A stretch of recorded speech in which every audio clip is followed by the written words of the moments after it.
में भी सोच सकते हो, भारत में बहुत सारी लड़कियां आलसी है।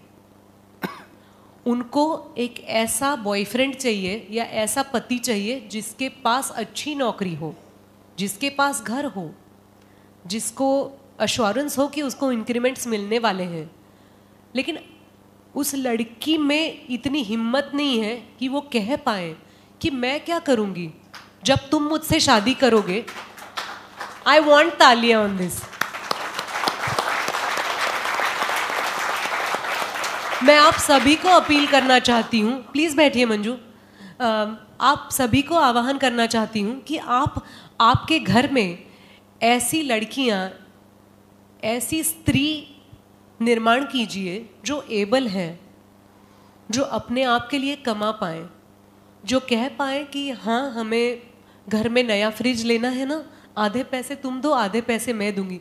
मैं झगड़े नहीं कह रही हूँ, कि झगड़ा करने की बात नहीं कर रही हूँ, लेकिन उसमें इतनी काबिलियत हो। क्योंकि मुझे बिल्कुल अच्छा नहीं, मेरी एक दूर की दोस्त है, मैं डिटेल्स नहीं बताऊंगी, लेकिन वो लड़का ढूंढ रही थी शादी के लिए। उसने मुझे कहा कि 50,000 के नीचे तो नौकरी चाहिए ही नहीं, और अच्छा होगा कि वो अलग रहता होगा, किसको चाहिए सास ससुर की झंझट, और उसके पास 4 व्हीलर तो होनी ही चाहिए। मैंने कहा तुम कोई मॉल में आई हो, तुम्हें एक इंसान चाहिए कि कोई ऑफर्स चाहिए?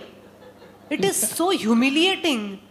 और मुझे ऐसा लगता है कि 18 साल के जब हो जाते हैं लड़के, तो उन पे प्रेशर रहता है, मर्द बॉयज, तो उन पे प्रेशर रहता है कि अब पढ़ाई खत्म होने को है बॉस, बस हो गया, मस्ती मजाक, कमा लो, फैमिली को सपोर्ट करो। और I feel like crying for my brothers, my husband got selected from the campus interview when he was all of 20 and he has started earning. Why?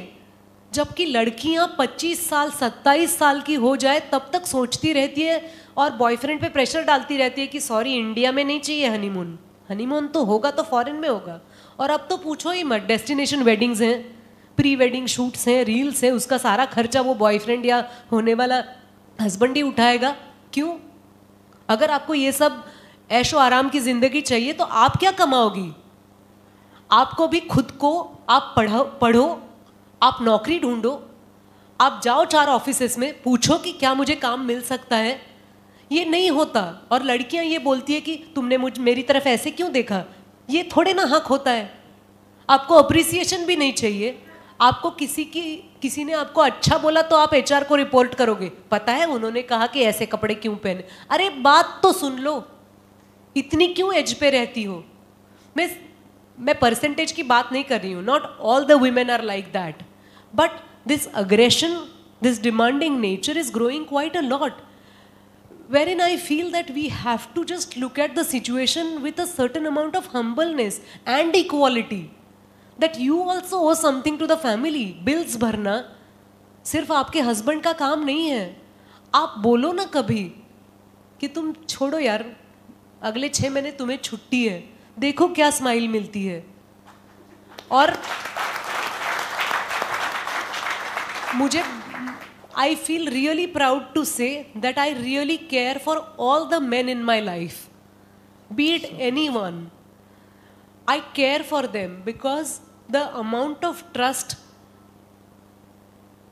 we exchange, मुझे लगता है कि सिर्फ खाना, मुझे तो बहुत अच्छा लगता है खाना बनाना। मैं कभी कभी जब एक्सप्रेस नहीं कर पाती हूँ अपनी इमोशन को तो कुछ बना लेती हूँ। मैं एक बहुत 4-5 मेरी फेवरेट डिशेस है वो बना लेती हूँ और वो मैं दे देती हूँ। मुझे लगता है वो मेरी तरफ से सबसे बड़ा प्यार होता है। लेकिन खाना बनाने से आगे और भी चीज़ें होती है जो आप अपनी फैमिली को, अपने पार्टनर को ऑफर कर सकती हैं। तो मुझे लगता है आज ज़रूरत है उन सारे महिलाओं की जो ये कह पाएँ कि परसेंटेज हमें आरक्षण में इतना मिला है, वो अलग बात है, वो सरकार की जिम्मेदारी है और गवर्नमेंट अपनी जिम्मेदारी अपने तरफ से निभा रही है। कुछ जिम्मेदारियां हमारी भी होती है and we definitely need to understand those responsibilities and bear them. Well done.